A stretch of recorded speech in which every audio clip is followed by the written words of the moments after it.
This is Frank Skinner. This is Absolute Radio. This is Frank Skinner on Absolute Radio with Emily Dean, and the fabulous Steve Hall is with us today. When I say with us, we're not actually here at the moment. We're not live today, so don't text. You'll be throwing your money into a chasm. But you can, however, for nothing, I believe, follow us on X and Instagram at Frank on the Radio, or email via frank@absoluteradio.co.uk. It doesn't work. Well, I'm only following the. I meant the rules. Gives me the heebie-jeebies. What, the X? Follow us on X. I'll tell you what I think. I bet you followed a few X's in your time. Well, I tell you, Frank. Not that they know. Not that they know. It sounds a bit sort of one of those 90s adult channels. It does. Follow us on yeah. I think there was a X. Channel X. Of course there Hi was. guys, why don't you call me? You're right, love. I know, I always talk like this. Yeah, so what was it? Do you think they used to have a few drinks to get them through the gruel of the whole evening? Yes, I'm sure it was just that. Oh no. So yes. Do you like so X, Don't Frank? call us on Channel X. I don't think it exists anymore, but I don't know. Not on our Frank, do telly. you like X? Or maybe they're rebranding as X. Twitter. Yeah, do you like as X? Twitter? Well, I like Twitter because I like the ornithological aspect of it, where X, as you say, does just sound menacing. Yeah. Well, it's also, the point was made, it's a strange thing to name your app after the thing you click on to shut something down. That is a good point.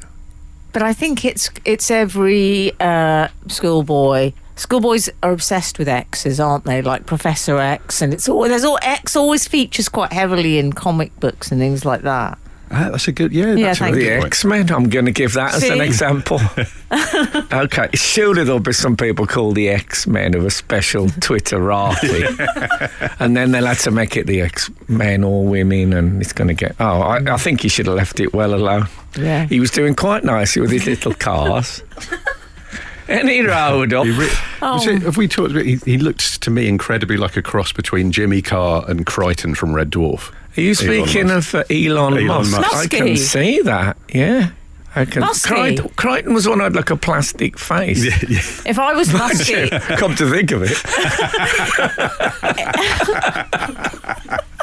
Come to think of it, Crichton now in that company looks quite like it's like a sort of a Lucian Freud painting. Very realistic. Oh, but we love him really. Yeah, so anyway, you can contact us on X. That does apply. Even though we're not live, you can contact us.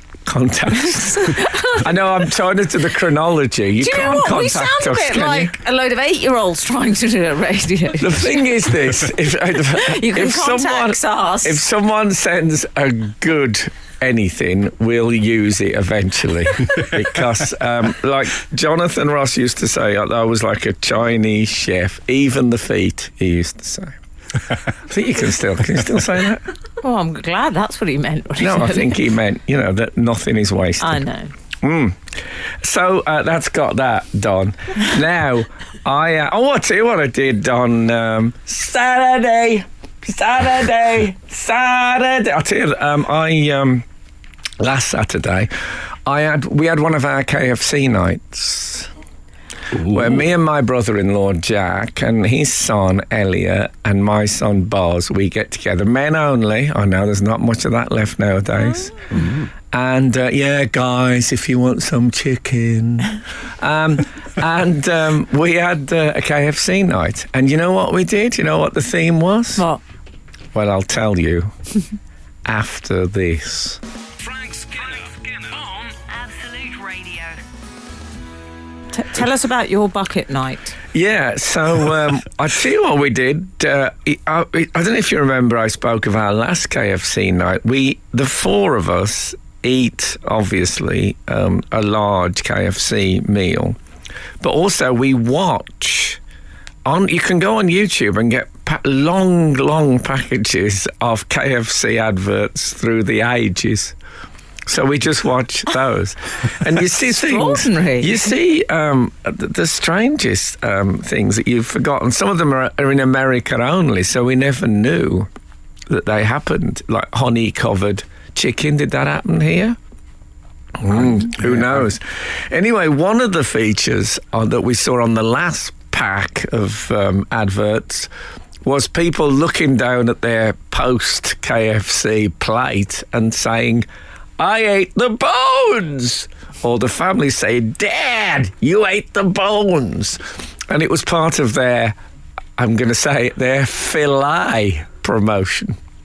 Oh. So the idea was you bought your chicken filet, and at the end of it, you think, "Hold on, I ate the bones," but there never were bones because it was a filet. Oh, Wow. Get it? You with me? So we went filet on last Saturday. Did you? There wasn't a bone in the house. Can I be honest? I didn't even know that was an option. Yeah. No, well, KFC. I'll be honest. I prefer it with bones. Do you like the Henry VIII I like food. energy? I like food with a handle. Oh. Chicken leg, lamb chop, toffee apple. That's how those are my first top three. So yeah, this was it was still lovely, but no, I like the bones in there. And then what we do. What do you do on the chips front? Do you get a whole? How many each? What, just one? Do you get the small? Or Yeah, we just get the regular fries. Oh, okay. But we get things like the gravy, the various dips, strange things like buttermilk, mayo. And stuff like that. Do you watch that? Presumably that's a one-off thing. You don't watch the adverts every time you have Yes. it. And then we make an advert. It's a religious ritual for chicken. And then we make an advert. My son, who's 11, is very keen on doing... You want a retainer or something? Yeah, he loves making little films with all sorts of effects on and stuff. So he directs us and we play the part. I'm always the colonel because I've got the hair. Yes. And we do stuff like that. And I still say, now here's a thing worth discussing. I still say it's finger licking good. But the adverts betray there was at least an era when they dropped it's finger licking good. What was the catchphrase? Well, I think it's quite poor. So they replaced it's finger licking good with so good. And I thought, oh no. Was that a hygiene thing? No. In the post-COVID era, finger licking good is a tricky thing to say. Apparently, it was, they wanted the word good to suggest nutritious, whereas finger licking good suggests flavour, but who knows how that flavour was attained. I see, yeah. Oh. Yeah. They've made a terrible mistake there. They've gone all woke. That's what's happened with the I'll tell you what, the PC Brigade, as I once heard Jim Davidson say when I went to see his stand-up at the Edinburgh Festival, he said, PC Brigade. This is a money spinner, though. You could sell, this is, if there's anyone in from any of the major chicken fast food providers, there's an untapped wealth of films featuring the most acclaimed playwright of this generation. What are those? Your brother-in-law, would he not count as a... I see what you mean. I thought you meant those films, the So Good franchise. I was trying to think of what that was. Yeah, my brother-in-law is in them. But he has acted, I think, in the past. He was a character in Skins in the old days. Well, it's nice to know the most acclaimed playwright of his generation spends his spare time watching KFC ads. Well, he has no choice, really. We're all the dupes. Does he say beforehand? Does he say the motive and the cue? Darling, the motive and the cue. I should say my brother-in-law is Jack Thorne in case this Steve hasn't actually named him. So yes, he is a major playwright, film writer, TV writer, but he still has to run round and round the lawn having drunk 7-Up so that we can, so Buzz can speed it up for the end of the movie. Frank Skinner on Absolute Radio. Oh yes, I went on holiday. I didn't tell you. I went to... Tell me more. Did you get very far? We went to... we got to Suffolk. Oh, lovely. We were in... that would have been a very short film, wouldn't it? Yeah. Did you get very far? Yeah, I went to Suffolk. Any credits? Yeah. Tell me more. How was the traffic on the A11? Oh, it wasn't too bad. And did you take your dad home? Boom. So, we were in wooden pods. Oh, I bet Buzz didn't like that. No, he was good. He was good with it. They were little. I'll put a picture up on our website thing, whatever it is. What do we put them on? Socials, X and Insta. X and Insta. I'll put it up on those. What we were staying in. It's like a wooden tent. I suppose it's about 8 feet high. What are they called, though, Steve? Pod. Shed. Is it pod? It is like pod. a shed. Okay. Sounds like... I will show you a picture. And it is a bit like a shed as well. And it was great. We had meals outside because the weather was okay. And there was like my mother-in-law and my brother-in-law and my other-in-law. Does everyone have a pod each? Me, Kath and Boz shared a pod. Cosy. So it was me and Boz in the double bed, and Kath wanted to sleep near the door so she can get up and run at 5 a.m. She's like a Labrador. I know. Well, we had the dog with us as well, actually.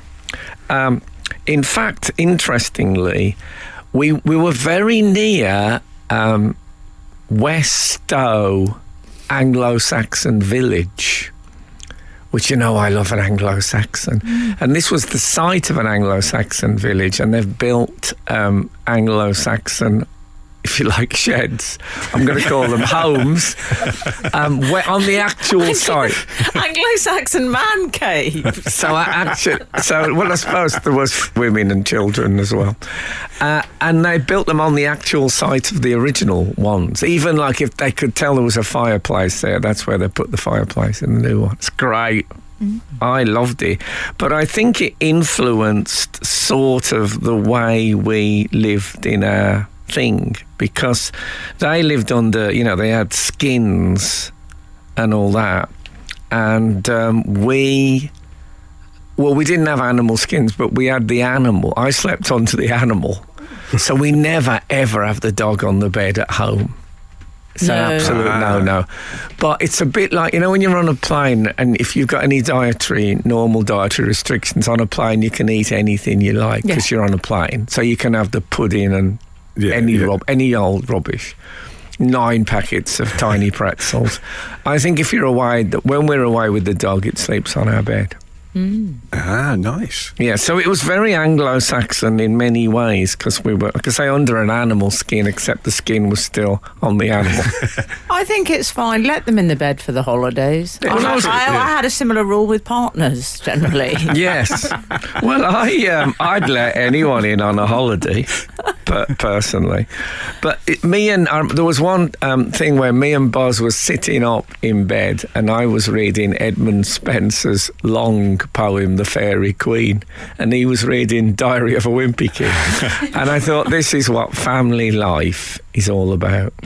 Frank Skinner on Absolute Radio. What was can I ask? It sounds like a boring question, and it may well be, but I'm going to persist. If it is, I'll turn it into something magical. Don't worry about that. I feel you will. You'll alchemise this. Yes. I'm intrigued to know about your sleeping habits during this, because you've shown me the pod, and I worry. Well, you said show me the pod in a Jerry Maguire type way. You've shown me the pod, and my first thought was that looks beautiful. My second was I worry about noise from the animal kingdom. No, I don't remember sleeping anywhere more silent or more dark dark as in, light, not as in subject matter. Oh, lovely. Yeah. Okay. So me and Buzz were having a good old 10-hour or more. Excellent. Because I'd be worried about the dog would be alert to any woodland creature. That would be my worry. But the dog was. No, the dog was would fine. be out on its morning run at 5:30 with my partner. Yeah. So, the dog lived a sort of Spartan existence. So the only thing a thing that you wouldn't like about it, Emily, Yeah. is a tiny, tiny shower, toilet. Oh dear. And I mean a tiny, tiny room where literally, and I didn't try this, you could do your business on the toilet whilst showering. You could. Because it's literally above, it's above the toilet. Yeah. And I would have paid to have a portaloo sent over by crane. I could not tolerate that, Frank. Yeah, I've got this thing every time I go in or out of a portaloo. I go. I just got the TARDIS-ness of it. Now, we were in a pod called Wolfram, sadly, which is named after one of the founders of Wolverhampton, which is the last thing I needed. An Anglo-Saxon noblewoman who was, you may know, the mother of Wulfric Spot. Okay. Another famous Anglo-Saxon. Nobody knows why he was called Wulfric Spot. Steve, the way Frank refers to them as another famous Anglo-Saxon. Oh, famous. If only Pierre was here, he'd know them. Sorry. I should say Pierre isn't here because he works in a Turkish restaurant in Soho. I don't know if he stands at the door wearing just a chamois leather posing pouch and strikes an enormous gong whenever a customer enters. Have you seen? I went to drop off a book he'd loaned me there. And I didn't recognise him at first. He's so oiled. Absolutely. You know, he's normally quite matte finish. Did you go over and ask him to grant you 3 wishes? No, but he looked like he could have done that. But he was very oiled. I don't know how he can, in his breaks, I don't know how he stays on the stool. Frank Skinner. Absolute Radio. Yeah, so there was a lovely scenario you would have enjoyed when we ate outside, and then I sat in the forest and Kath checked me for nits. It's really nice. It really is. So it's kind of Anglo-Saxon era mixed with a throwback to the monkey era, the primate Well, I era. didn't tell you this, but a couple of weeks ago I found nits on me. We've all had it, love. There's a nits outbreak at my son's school, and I used to have a primetime chat show, and now I've got nits. Frank, what about when that I was the headline in Take a Break magazine. What about when which I is was so my favourite embarrassed? weekly, by Do you the way. like Take a Break? No, but it says on the front your favourite weekly, so I'm a very obedient character. Oh, I dear. once invented children because I was buying nit shampoo and I was very embarrassed to say I had nits, and the man in the chemist said, "How many children?" Yes. And I said 2. And then I had to make up names, No, I can understand. ages. I can it's understand too humiliating. that. Well, I've gone through my hair with a fine-tooth comb. No, I actually have done that. I always figure nits is a step up from worms. Sorry, That's I'm the- going to scratch my head now because the word nits, they don't leap from one person to another. You have to have head-to-head contact. I've read a lot. They're not like the Paul Stanley from Kiss. They don't swing across on a cable. It's amazing that used to be a dedicated job, knit nurse. Yeah, knit nurse. We used to have the knit nurse come to school. There's a place you can go to not far from us where they hoover your head. And they hoover them off. Yeah. Yeah, they hoover. Suction. They hoover the lice off, and then they take. Maybe we shouldn't. Is this? I'm just wondering here. Is this? It's no good. I can't find it. I just got a new jingle, and the producer always says to me, "Oh, there it is before, but she didn't do it today." But should we be talking about the de-knitting process, or is it? Too dark for breakfast.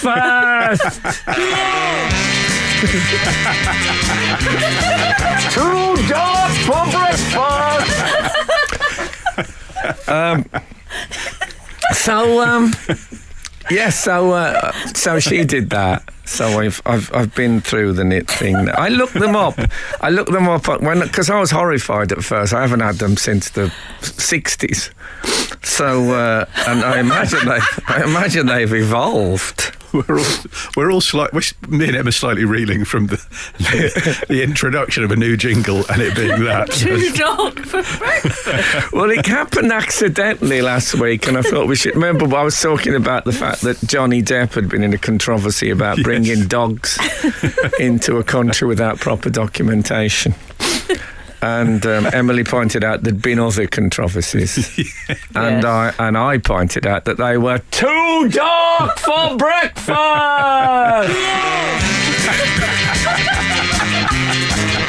Too dark for breakfast. So anyway, let's not milk it. So I looked up knits. Oh, what about this? I looked up knits. This is my last knits mention. Anyone who's scratching their heads off at home. I looked up knits on the NHS and it said, there was a headline that said, you cannot prevent head lice. And then that was in bold letters, and then there was a little bit of writing underneath, and it says, there's nothing you can do to prevent head lice. I thought, do you need the lower text stuff? You've said that, once you've said it in block capitals, I mean, you've heard it. But so I come out as someone who's recently had knits. I was going to say on the show when I actually had them, and then I thought me and Emily could embrace that when Philip Schofield came out on Good Morning. But then I thought, well, we can't actually embrace because I've got knits. So it's so complicated. Anyway, they're gone. This is Frank Skinner. This is Absolute Radio. This is Frank Skinner on Absolute Radio. Yes. Ditto. And I'm with Steve Hall and Emily Dean. We're not live, so don't text us. You'll be throwing your money away. And, you did enough of that with that T-shirt machine you bought, trying to do your own thing on Camden Market. That was a failure. You can follow us on X and Instagram at Frank on the Radio. Email via frank@absoluteradio.co.uk. Is there an X arty now instead of a Twitter arty? Oh, the X-Men. Yeah. And women. Yes. So, yes, you can still contact us on that. I can't say contact. Have you noticed that? And, yes, we'll use anything that we feel is worthy of being broadcast. That sounds lovely and inclusive. Exactly. Well, I try to be whenever. So, yes, I would very much recommend Weststow Anglo-Saxon Village, which is where in fact, I went there on holiday. I went there for a day, and then I went back 2 days later and went there again. It was so good. I could live there. High praise. But it's so far up my strata. Could you live in the pod? I could live in the pod. I always think if Kath walked out on me and Boz became a rock star. Too dark for breakfast. Oh, yeah. Go on, you can do one. Too dark for breakfast.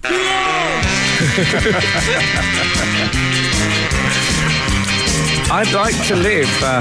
I'd live in a tiny place. Because I used to live in a bedsit, and I once lay on the floor, and I could touch everything I owned. Keep it clean, Steve. I kind of like that, I'm fascinated. Those pods would be torture for Pierre because obviously it's absolutely the field of his particular interest, but he's so huge. Yeah. I would worry whether the pod I don't know if you'd get him contain his frame. I think if he got in the pod, it would look like that an American footballer's shoulder protection on him.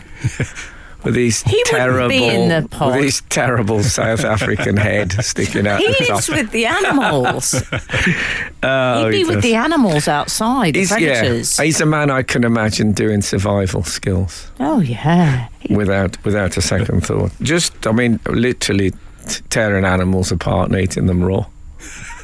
Yeah, that's why I wouldn't take him with the dog. Oh man, he'd love a cavapoo. Steaming first thing in the morning. Oh my God. Nevertheless, but what I would recommend is we spend some time in nearby Bury St Edmunds. Now, Bury St Edmunds, you would imagine, because it's associated very much with St Edmund, and there's a shrine to him there, that he was buried with there. That name. I know. You know what I said to you? I had a mate who was an expert on Worcestershire place names, and they all have names like the Devil's Kitchen, and then when you think, oh God, there must have been some terrible sighting there of the devil with, like, I don't know, a crock pot or maybe an air fryer. And is that what they're called? Yes. And he wouldn't use it. I think he sticks with flames. Yeah. But then he would say, "Oh no, Devil's Kitchen." That comes. It's a word. It's defka, which means poddle in road. It's always very. And Bury St Edmunds, I thought they've obviously called it that because he's buried there. But it's actually like Borough of St Edmunds. Never as exciting. I don't know if you know the story of St Edmund. The Vikings. I think it was Ivar the Boneless, actually, or the Fillet, as they called it. I was going to say, he loved Kentucky. He loved the KFC. What if he'd been known as Ivar the Fillet? So good. No one knows why he was called the Boneless, but anyway. The Colonel does. I was going to say 8:12:15, but you can't do that today. So do not text us. But him and his marauding horde of Norsemen killed Edmund rather, and threw his head into the forest. Is this?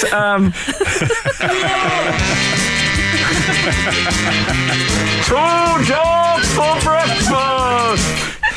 Anyway, hey, you don't say that. Say this. The story is it was protected by a wolf until what was the head? Yeah, until monks came and found it, and then What's the point of protecting it? It's a bit late for that. When wolf. it's protected, it's trying to eat it, and it won't share it. No, it definitely wasn't. That kind of protection. Yeah. Oh man, it's had a sort of St Edmund KFC night mash-up. I don't know if you can still get the mash. We have the fries anyway. Frank Skinner on Absolute Radio. Oh, I'll tell you what else I did. I know I'm going on about my holiday, but it was very, very interesting. I went to Bury St Edmunds. There's a place called Moyses Hall Museum. Oh. And there's all sorts of stuff. There's like a sort of urban art exhibition with like Banksy stuff and that. And then there's a timepieces exhibition. And I honestly, seriously thought I might switch to a pocket watch. There's a glass case full of pocket watches. They look great. I think you'd suit a pocket watch. But where do you... I presume it goes in your pocket, but do you have like a chain on your belt like Johnny Depp sort of hanging down, and then I have to put a bandana next to it? Where does the pocket watch attach to? Well, it used to go in the vest pocket, as Americans call it, the waistcoat, as we called it back home, pocket. But I don't really wear them unless I'm playing snooker. No. So I might wear a brocade one for my magic act. or weddings. So would I just put it in my pocket? Is that how it would work? What say you, Steve? I'm imagining. Have you ever owned one? I've never owned one. It was a difficult childhood. I'm picturing, because you've had a show called Man in a Suit. Yes. With your array of suits, I'm imagining a waistcoat. And you almost in your Doctor Who character mold. But I don't want my dress to be pocket watch led. Do you know what I mean? Well, it's a bit Alice in Wonderland. Yeah, themed. I don't have to dress for it. I like the idea though of, when you see that thing where they pull the pocket on the waistcoat out with the thumb, and then they swing the watch around and it lands in it. I think you could pull off a Flavor Flav look, actually. Just have it on a chain around the neck. Yeah, but then I'd need a giant one. Steve, Please don't make suggestions like that because he will take them seriously. And also, to be honest, a man of my age doesn't want a constant reminder of time ticking away. It's all right for... Oh, I'll tell you what I did do. You know, the Sutton Hoo is that part of the world, East Anglia. And Sutton Hoo, the famous Anglo-Saxon dig. There's a film, I think, called The Dig with... I know. There are people in it. Yes. Yeah, there's actors in it. We know. It was a Cumberbatch variant. Yes. It wasn't him, though. No, a Cumberbatch variant. Well, I thought it was someone a different quite strain of Cumberbatch. Famous. Was there a Knightley in it, maybe, or someone like that? I thought Hugh Grant was in it or something. Possibly. I don't know if it was whimsical enough for him. Anyway, so there was a famous helmet discovered there. So if ever you want to know what you look like with a moustache, put the helmet on because it's got its own moustache built in. No, thank you. So I put a picture of me in a facsimile and of the helmet. It's good to wear. Feels good. So at the Moyses Hall Museum, what they had was an exhibition of... now, I'm in serious danger of playing the One Step Beyond jingle again, which I think are driving people crazy. We've had Madness's PRS people have been delighted with us today. Oh, don't bring that up. That won't make the final cut. So, yes, there was things like they had a macabre exhibition there. They had a book, and the book cover was made with a man's skin at his own request, and they had the rest of his head in there. Can we get at his own request? He said, when I die, I'd really like to be a book cover. Sure he did. Yeah, I mean, they don't have it in writing. How do we know that's not how he died?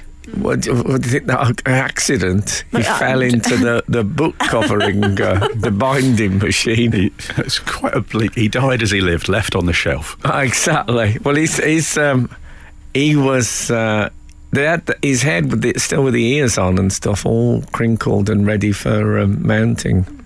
Oh. My thumb is very near the jingle.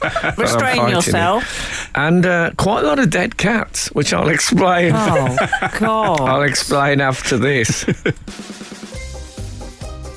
Frank Skinner on Absolute Radio. I know I'm going on about my holiday, but...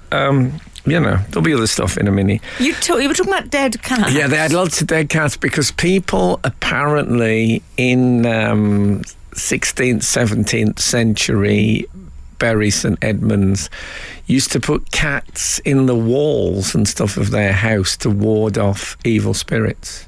After they'd passed? I hope. No, look, some of them look like they were. Oh, you're... Yeah, trying to get out. Oh, my I know. But, different times. For example, there was details of the Red Barn murder. And I won't go into that. But the bloke who got hanged for it, once he'd hanged, the hangman took his trousers, took the man's trousers off. I'd insult to injury. Because apparently it was like a local bylaw thing that the executioner was entitled to the trousers and socks of the man he'd hanged.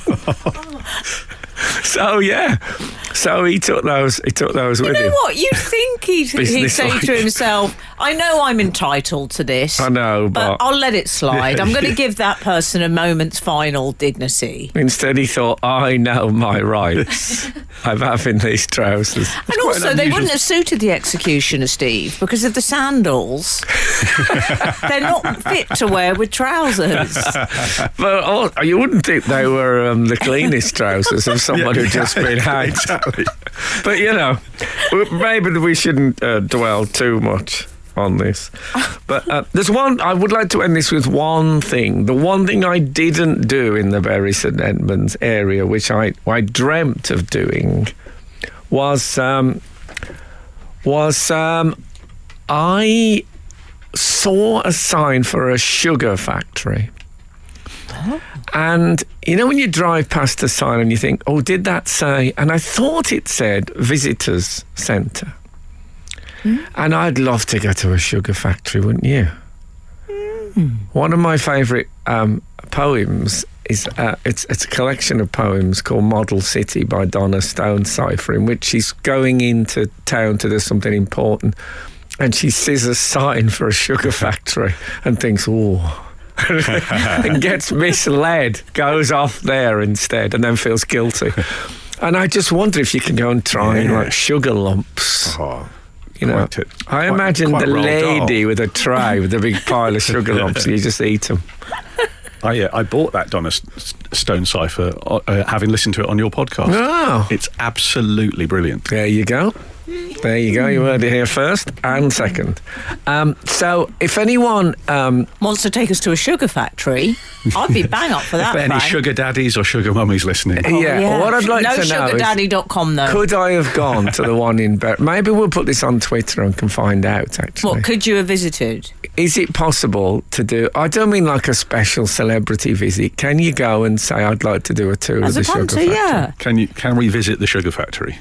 In Bury St Edmunds. That is the burning question of the day. Oh, I don't like it when it burns. It's all dark brown. And anyway, sorry, was that... did you give us a signal, Sarah? Okay, it was very nuanced. Normally it's like a real shove and it shot up, and then it was like a wispy ghost-like presence.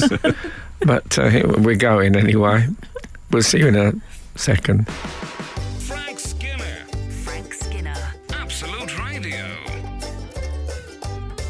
Frank, I would like to actually take a trip down, I'm going to call it memory lane. No. Why? Don't call it memory lane, because I don't feel I should be down there. Okay, what should we call this? No. What we do is, well, I'll give you a little clue. Previously on this show. So people do write to us in the week, especially podcaster people listen to podcasts of the show, and also people who have I can't remember the phrase, but it means the thought on the stairs. Esprit d'escalier. Yes, people who have esprit d'escalier, which means that, you know, you think, oh, I wish I'd said that at the time. And then they do say it. They send us emails. It's normally emails, is it? They send all sorts. Yeah, and not Bertie Bassett. We get the odd X. No, I try and encourage them not to contact me. No, I don't like the X's to turn up. And people say, oh, you know that thing you were talking about last week? Well, blah, blah, blah. So let's look at some of those. Okay. We've had this in from Grammar Superstar. Lovely friend for you, Frank. Grammar Superstar? Yes. What do you mean? Because it's a very old lady? No. Is that how Kelsey Grammar signs off? No. Yeah. It's a bit arrogant. You taught English at a very high level. It was like Grandma Superstar. No, grammar. I was driving. Do you remember we were talking about copyright infringement? Yes. I think I was saying one of my... we asked people their favourite copyright infringement. It wasn't one of my most successful text-ins. I rather liked it. It was things like... Well, Frank, as you may recall, did wear Calvin Classic. Were they called Calvin Classics, Frank? Yeah, Calvin Classics, which were trying to intimate that they were made by the Klein company, but they really weren't. It was a con. They were. That reminded me, actually. Do you remember Calvin Klein's daughter said, "Can you imagine what a nightmare it is for me dating guys? Every time I get into the bedroom and I have to see my dad's name." Oh yeah, God, that's a thought, isn't it? Oh, she didn't wow. like it. She didn't like it. Grammar Superstar. Yeah, well, that's even worse for me, because my mother was called Anne Summers. Anyway, not really. I like the half-hearted, not really. Well, you're a 5-year-old. Yeah, I don't want the Summers family saying, "Oh yes, I remember your mother." The Golds, I believe. Yeah.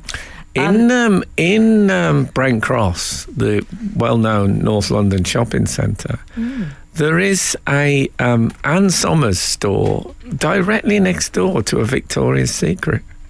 And as you approach it, you have to decide whether you're going high or low. It's a fabulous choice to make. But it's like some sort of sleaze corner there. But yeah. You should know that, Steve. I have to Steve's got a toss a stall coin. there. I'm actually banned from both. Steve's got a Bravissimo outlet. Poor Steve. Oh, poor He's actually a lovely bloke. I know. Frank Skinner. Absolute Radio. Absolute Radio. Frank, we took a detour into Brent Cross. Yes, I don't know how And that the happened. Sleaze Corner, as you christened it. You Calvin Klein, and then that triggered Don't off another accuse me thing. of that. But we never found out. Calvin Klein, of course, was the man who invented my brown envelope thing. I beg your pardon.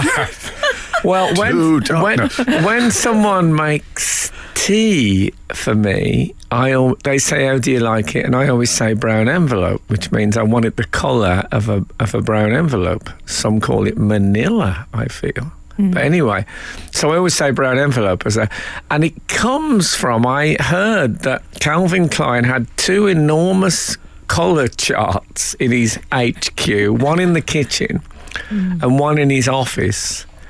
And a runner would come in, he'd say, "I need a coffee." Is he American? "I need a coffee, maybe 17. And then the runner would go to the kitchen and match it. When he made the coffee, he'd match it up exactly with 17 and bring it back.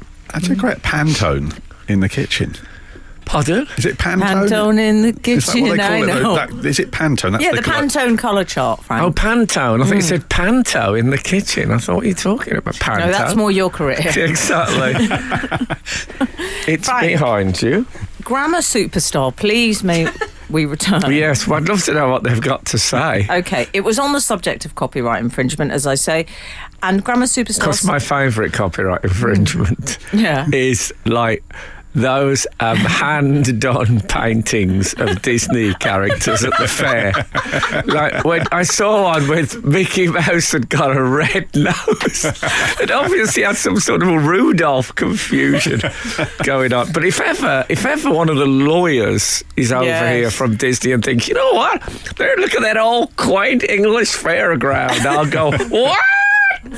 Yeah, anyway, so that's my favourite George copyright. Michael and the Aviators. It's not a fairground without that. No. Poorly realised George Michael and Aviators. Exactly. Anyway, Grammar Superstar says, I was driving whilst There's sunglasses, by the way. Yeah. Whilst Frank, I was driving whilst your show was on yesterday. You know what we mean by yesterday. This was sometime in the past. So I couldn't tweet this at the time. Frank, sorry. Will you let me finish, Grammar Superstar? When I get into Brian Ferry, can I just do a very quick hard rain's going to fall? Oh my... Today with you been, man? Have you been? Very good. Okay, I've done it now. I've done it. Maxwell. Right. Grammar Come Superstar. on, Grammar. Keep going, Grammar. We're going to get there. The best copyright infringement I have ever seen was this incredible Paw Patrol copy in Spain recently. She has enclosed a photo, or he, of a mug. I believe it's a mug, Steve. Yes. Or is it some sort of receptacle? Anyway, and it's really poorly realised versions of the dogs. And it says Canine Squad. Oh, nice. I mean, I'm going to give it 10 out of 10 on the Dixie Fried Chicken ranking scale. I think we can put it on our social thing, so can we? Canine Squad needs to be seen. And is it just a picture of Paw Patrol, or have they been dabbled with? Steve, this is more your area. They've been you have slightly children. dabbled with, I think. Okay. It's been all my They kids have always moved do, on. though. They know That's why I find the show so unsettling. Frank Skinner on Absolute Radio. This is Frank Skinner on Absolute Radio with Emily Dean and Steve Hall. We're not live, so don't text us. I can't tell you why we're not live, but I can tell you, but you wouldn't be interested. You can still, however, live as you like, follow us on X, as it's now known. I hate it. And what was the thing the post office changed its name to?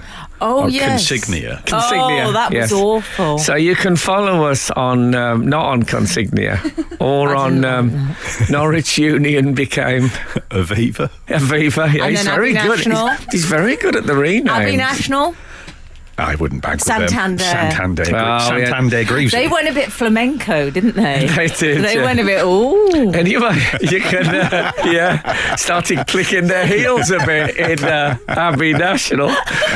Anyway, you can follow us on X and Instagram at Frank on the Radio. Email via frank@absoluteradio.co.uk. I quite like the name changing as a subject. Yeah. If any readers could send us any, that But not by text. No. We're not live. Not live. Shall we return to previous correspondence we've had in? What, as a dog returns to its... No, I can't say that on Breakfast What Radio. about as a dog returns to its woodland pod? Oh, yes. Very nice. good. Very nice. Yes. Yes, we've heard from Daniel Knight, who has emailed the show. He said, "Is it just me who didn't know this, or have I stumbled on a big mo?" No, I should explain briefly that a big mo is a thing that you think you found out some really exclusive knowledge, and really most people know it. It's a bit, guess what, everyone? It comes from the fact that the woman who played Big Mo in EastEnders was Gary Oldman's sister, and it was like really unusual fact, but everyone seemed to say it whenever they were mentioned. Everyone would tell you this as if it was breaking news. Yeah, and exactly. there were two stages to the Big Mo, because there was that, and then there's the other detail that her stage name, Layla Morse, was given to her by Gary Oldman's then paramour. And apparently everyone knows that as well. So there are layers. I didn't know We that. didn't know that. No. Don't try and bring that into is the that Big not? Mo. Well, there we go. So I've got a This is, I think, slightly smaller Mo. smaller. Little Mo, indeed. She's like A wee Mo. she's like a set of babushka dolls. Because Is that what they're called? Yeah, she's the I small thought this one. had been talked about on the show before. Layla Morse is an anagram of Mia Sorella, which translates as my sister. And Isabella Rossellini, who I think had gone out with Gary Oldman, called her that. Wow, And so that's where she took her, I didn't know her that. stage Good name from. knowledge, Steve Hall. Quite deep Googling knowledge. Oh, here. I've always assumed that was another layer to the Big Mo cake. No, I but didn't. no. I didn't. I shouldn't think that lasts Frank. very long. Frank, She's got a lot on her plate. not many leftovers. Oh, But Right. anyway, Daniel Knight's potential Big Mo, he says, apparently Jason Statham represented England at the 1990 Commonwealth Games in the diving. Yeah, it's a bit. Yeah, it's a Frank, really well known. I think you are the verdict giver on this. No, I mean, yes, I think everybody. Yeah, knows that. that's. It's a big He's no. provided a picture of bet he has. Jason in the diving, and No, I believe it's him. not unpleasant to look at. I'm not No, complaining. I mean he's a very striking individual. Yes, because I believe is didn't going on here? Gabby Logan, I think, in this possibly even in the same Careful, Commonwealth Games. careful if you're about to say something. She's a lovely she was woman and a also good friend of competed in ours. the. I think she Was it- did was it the- gymnastics or. Was Gabby? Oh, Gabby was a gymnast. She was You can tell. what do they call it when you Fabulous body. when you twirl like bits of paper on a stick? It was that kind of gymnastics. Ribbon gymnastics. Oh. No, there's another name for it. Silly Yes. gymnastics. That's what it's called. Yeah, she represented She was a- Wales at Silly Gymnastics. Gabby listens to this show every week. But I'm sure she'll acknowledge that there is something, let's say, slightly ludicrous about the nature of that. We'll soon find out. Don't get me wrong, she was very good at it. I love Gabby Logan, etc., etc. Is that enough? Sorry, I've got my solicitor I'm with just me. saying as well, it's less the legal side, it's more that Kenny. He's a big No, unit. he's a big... he's not a eunuch, is he? Sorry, I Gabby. never knew. God, there's a big mo and a half. Of course, he's a eunuch. I don't know if you knew that. Frank Skinner on Absolute Radio. So we're in the realm. I'm gonna hit it again if I can find it. Of here we go. Previously on this show. Very nice. Why? Yeah, you say that. It troubles me slightly, that jingle, because I do sound a bit like I'm on CB radio in the 80s. No, but that's okay, because the accompanying music reminds me a bit of the Humphrey Hombridge section of Vision On, which was a program. It's an arts program. It was very popular, and also was it Tony Hawk? Very much catered for deaf children, there wasn't enough of that kind of stuff then. But there was a tortoise. Would you call it a tortoise or a tortoise? Tortoise. So there was a tortoise called Humphrey Hombridge, and it used to come on, and the music would go. Well, to just move about a bit, and that'd be it. That'd be another feature, Don. I think the music sounds quite June, Terry and June. Oh yeah, June. Yes. Yeah. An episode when the boss is coming round, perhaps. I mean, that was every Someone's episode. just sat on the boss's hat, and there's a. And then there's sort of, yeah. I remember there was a very and good. the boss always wore a hat, a bowler hat. This is a 70s sitcom, by the way, we're talking about. And Terry Scott and June Laverick, was he? Lovely Whitfield. work, Frank. Well, June Whitfield was the actor's name. Yes. June Laverick was someone else, I think. And there was a very fine episode, a great comic idea, where the local paper had got the face of some criminal on it. It looked exactly like Terry. So he went to the police station and he said, "Oh, you've got to change this identikit. People are stopping me How in the did he street." say it? He wouldn't say And no, sir. It was all that sort of stuff. And then he a said, very actorish policeman. he said, "I need to speak to the policeman who drew it." He said, "Have you got someone here who drew it? Like, is he a constable or something?" And he said, "Oh, I don't think he's that good, sir." Very fine joke. That wouldn't get through the writing process. No, because someone would say, "Oh, no one knows who constable No one's is." heard of that. No, you can't do that. Can you do a social media joke instead? They'd say. Well, let's find out on TikTok. Okay, so let's return to previously. Okay. Tony has got in touch. Oh yeah. Lady. I don't want an ice cream. A lady called Tony. Okay. With an I. Yes. Tony with an I. Braxton-esque. Who's the most famous Tony with an I? Braxton. Oh, would you say? Oh yeah. Who else is there? Well, isn't there that Australian actress who... Toni Collette. Yes. Oh yes. I mean, the fact that I've had to call her the Australian actress proves that you were in fact Toni right. Collette. I've got an idea. I might have seen Toni Collette in Guys and Dolls. She was with also in a Ewan film McGregor. made by a good friend of ours, Morwenna Banks. Was she really? Yes. Okay. Well, hush my mouth. Tony has got in touch. Mm-hmm. Do you remember we were discussing chat-up lines on the show? Yes. And there was one, your memory for punchlines will be much better than mine, but there was one about boyfriend material and a shirt. No, it was. Do you know what this shirt is made of? It's marriage material. That's what it was. It's probably there were 6 in their top 25 that were worse than that, according to their rating system. Shall we save this to hear what? Oh yes, because Tony's got Tony to has say? been on the receiving end of this. Has she? Where are you picturing Tony? I've got good vibes about Tony. I'm thinking Kate Jackson from Charlie's Angels. That's what I'm saying. I'm thinking a more young Ruby Wax. Oh, okay. Steve, any Well, I don't know thoughts her on that well. Looking like Bronwyn from Neighbours. Bronwyn. Very good reference. Made it a bit creepy, Stu. That's his brand. Frank Skinner on Absolute Radio. I saw a fabulous interview with Judy Garland, and she said that she was staying in some holiday home, and Marlene Dietrich was staying nearby, and she came round and said, "Could I play you some of my acetates? I want you to help me with your advice on my new album." And she was doing a live album, Marlena, and she played them audience applause and cheering. There was no music on it at all.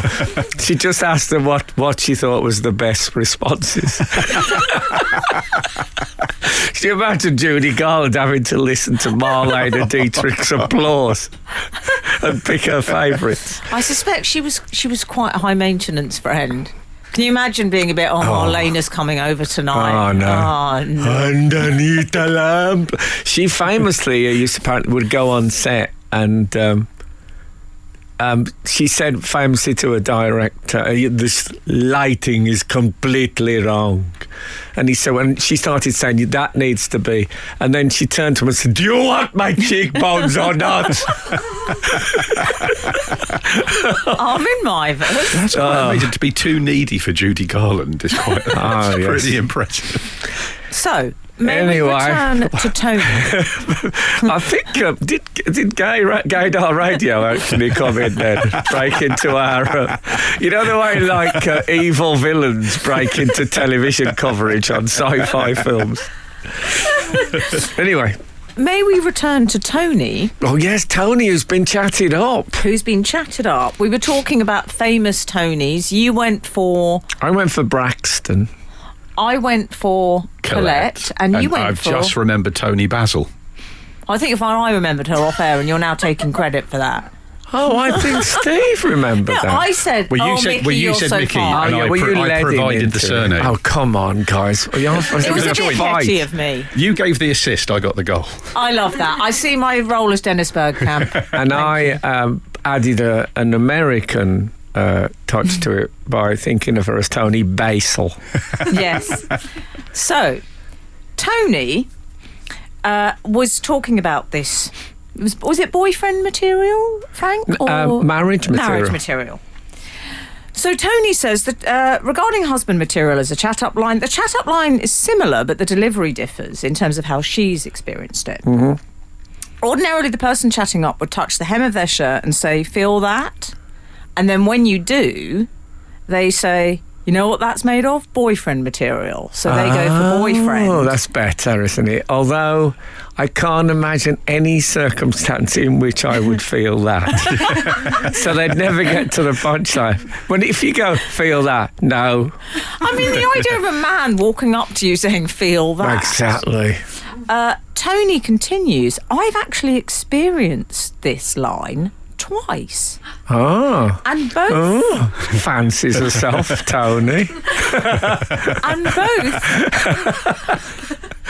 she calls them, which I like, instantly warmed to Tony when I saw this bit. Yeah. And both performers of it worked in maintenance for TfL, Transport for London. Really? I think they must have chat-up line seminars promoting this line. Yeah, maybe they're given out. Maybe it's written on the pay packets. I mean, did they have high-vis tabards on when they said, feel this? Because it's when they say the husband material line, I don't think it would be quite as effective if it's a TfL high-vis tabard. No, exactly. And also, poor Tony never got chatted up at all during the train strikes. Oh, awful. Frank Skinner on Absolute Radio. We were talking about chat-up lines. I'd listened to the original broadcast when you were first chatting about chat-up lines, and my wife was listening with me, and so I was saying to her, awkward. Were there any had she ever heard a chat-up line that she'd thought was good or that had made her laugh? And she said there was one where this is obviously done as a joke, but it made her laugh sufficiently that she had a drink with the bloke, and the chat-up line was, girl, are you a beaver? 'Cause damn. I don't like girl, are you a beaver? And it's obvious. I don't like and obviously that. I don't like Dan.